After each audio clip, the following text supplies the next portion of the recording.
मुरादाबाद में हम लोग एक कारवां इत्तेहाद की मुहिम के माध्यम से, जिसका लक्ष्य है कि वंचित, पीड़ित, शोषित वर्ग के लोग अपने राजनीतिक प्रतिनिधित्व को मजबूत करने के लिए और न्यायिक संघर्ष के लिए एकजुट हों। शौकत साहब के निर्देश अनुसार पूरे प्रदेश भर में मुहिम चला रहे हैं। उसी मुहिम में मैं मुरादाबाद आया हूं, क्योंकि मैं यहां का प्रभारी भी हूं, क्योंकि मजलिस इत्तेहादुल मुस्लिमीन मजबूती के साथ चुनाव लड़ने की तैयारी कर रही है। 2027 का चुनाव मजलिस इत्तेहादुल मुस्लिमीन मुरादाबाद में सभी सीटों पर मजबूती से लड़ेगी और बिहार और महाराष्ट्र के बाद उत्तर प्रदेश की बारी है। और उत्तर प्रदेश की जनता के अंदर जो जोश और उत्साह है, वो साफ संकेत है कि मजलिस इत्तेहादुल मुस्लिमीन के 30 से ज्यादा विधायक उत्तर प्रदेश में जीतने जा रहे हैं। ये तो समाजवादी पार्टी की भी इंटरनल रिपोर्ट कहती है, सुना मैंने। और समाजवादी पार्टी पूरी तरह बौखला चुकी है, इसीलिए वो लोग अनर्गल बातें करेंगे, गुमराह करेंगे। लेकिन जनता ना बिहार में गुमराह हुई, ना महाराष्ट्र में गुमराह हुई, ना उत्तर प्रदेश में गुमराह होगी। जनता ने तय कर लिया है कि बैरिस्टर ओवैसी साहब इस भारत के संविधान की रक्षा करने के लिए सबसे मजबूत पिलर हैं, सबसे मजबूत शख्सियत है। और सभी धर्म, जाति, संप्रदाय के लोग मजलिस इत्तेहादुल मुस्लिमीन से जुड़ रहे हैं। आज यहां का कार्यक्रम रियासत अंसारी साहब के नेतृत्व में वो अविश्वसनीय रहा, पैर रखने की जगह नहीं थी, जिसको देखकर मुझे ये विश्वास हो गया कि जो लोग हमें कमजोर बताते थे, आज मजलिस इत्तेहादुल मुस्लिमीन की, बैरिस्टर ओवैसी साहब की आंधी है उत्तर प्रदेश में। जो उस आंधी से टकराएगा वो सियासी तौर पे चकनाचूर हो जाएगा। ये संकेत चला गया।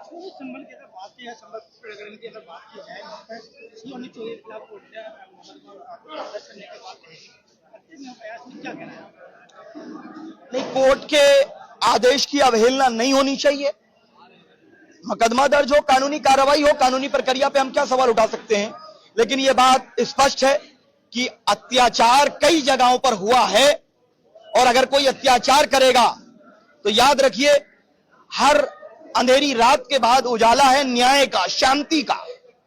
अहंकार तो सबका टूटेगा, और बुलडोजर न्याय का प्रतीक न कल था, न आज है, न कल होगा। लेकिन जो लोग बुलडोजर को न्याय का प्रतीक मानते हैं, मैं उन लोगों से पूछना चाहता हूं कि अगर इस बुलडोजर का ड्राइवर बदल गया और इसका स्टीयरिंग दूसरी तरफ घूम गया, फिर क्या कहिएगा आप? हमने तो आदरणीय मुख्यमंत्री जी को भी देखा है सदन में। तो इसीलिए हम कहते हैं, राजनीतिक द्वेष भावना में कोई कार्य नहीं होना चाहिए। सरकार एक किसी व्यक्ति की, एक धर्म, एक जाति, संप्रदाय की नहीं होती है। बताइए, बरेली में घर के अंदर नमाज पढ़ ली तो ये कौन सा अपराध हो गया? बाहर सड़क पे किसी ने नमाज पढ़ी तो आप पासपोर्ट रद्द कर देंगे, घर के अंदर नमाज पढ़ी तो आप कार्रवाई कर देंगे। अरे भाई, क्या अगर वहां पर पूजा होगी किसी बराबर घर में, जब भी आप यही करेंगे? ये कौन सी बात है? संविधान के अनुच्छेद 25 का उल्लंघन है ये। इस तरह की बातें करके अपने कद को छोटा नहीं करना चाहिए। मुख्यमंत्री जी तो क्षत्रिय हैं, और क्षत्रिय धर्म ये कहता है कि सबके साथ न्याय करो। क्षत्रिय धर्म का पालन करना चाहिए। वो एक धार्मिक व्यक्ति हैं, और एक धार्मिक व्यक्ति होने के नाते हम उनका सम्मान करते हैं। उनको अपनी गरिमा के हिसाब से अपनी गरिमा बचानी चाहिए, अपने पद की गरिमा। उन्होंने संविधान पे शपथ ली है, किसी धार्मिक पुस्तक पे नहीं ली है, नहीं भूलना चाहिए उनको। और हम इसीलिए कहते हैं कि 7% वालों ने 20% वालों को 4 बार मुख्यमंत्री बनाया। क्या इस बार 20% वालों को 7% वाले मुख्यमंत्री बनाने में मदद करेंगे? क्योंकि मेरे भारत का संविधान इतना खूबसूरत है कि 1% वाले सिख समाज का प्रधानमंत्री बना। उत्तर प्रदेश में गेरुआ वस्त्र धारण किए हुए बाबा मुख्यमंत्री हैं, संविधान अधिकार देता है। यादव का बेटा मुख्यमंत्री बना, और इंशाल्लाह हमें तो विश्वास है कि दाढ़ी टोपी वाला भी मुख्यमंत्री बनेगा, हिजाब पहनने वाली बहन भी मुख्यमंत्री बनेगी। संविधान सबको अधिकार देता है। बिहार की अगर बात की जाए, बिहार में ज्वेलर्स की जिद वाले, देखिए, अगर कोई भी व्यक्ति कोई भी इस तरह का काम करता है जो किसी समाज का अपमान है, किसी की वेशभूषा का अपमान है, किसी की स्वतंत्रता छीनने का षड्यंत्र है, मजलिस इत्तेहादुल मुस्लिमीन उसका विरोध करती है। भारत की बेटी तय करेगी किसको क्या पहनना है, क्या नहीं पहनना है। हमें आपत्ति नहीं कोई क्या पहनता है, ना पहने चाहे, लेकिन भारत की बेटियों को क्या पहनना है ये भारत की बेटियां तय करेंगी। भारत का संविधान अनुमति देता है। हाईकोर्ट का मंडल को लेकर जो फैसला है, कुछ इस तरीके से देखते हैं। स्वागत योग्य फैसला है। हम इलाहाबाद हाईकोर्ट के फैसले का स्वागत करते हैं, और हमें विश्वास है कि उत्तर प्रदेश में इसको लागू करने में कोई दुश्वारियां नहीं आएंगी।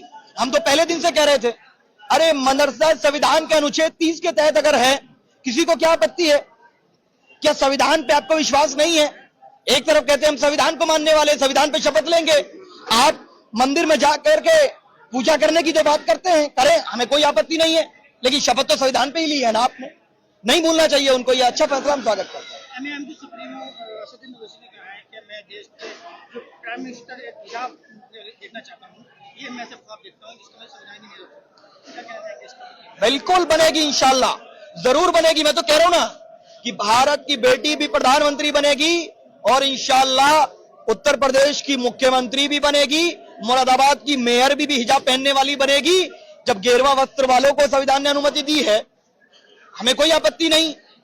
जब टर्बन वालों को है, हमें कोई आपत्ति नहीं, स्वागत है, सम्मान है। उसी प्रकार से हिजाब पहनने वाली बहन को भी संविधान ने अनुमति दी है, मुख्यमंत्री बनने की, प्रधानमंत्री बनने की, मेयर बनने की, और एक दाढ़ी टोपी वाले मुसलमान को भी है। क्यों मेरे नाम से इतनी नफरत है इन लोग को?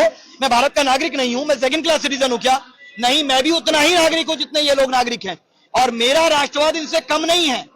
मैं बाई चांस इंडियन नहीं हूं, मैं बाई चॉइस इंडियन हूं। मैंने जिन्ना की विचारधारा को अपने पैरों तले कुचल दिया और भारत को स्वीकार किया, भारत को चुना है मैंने।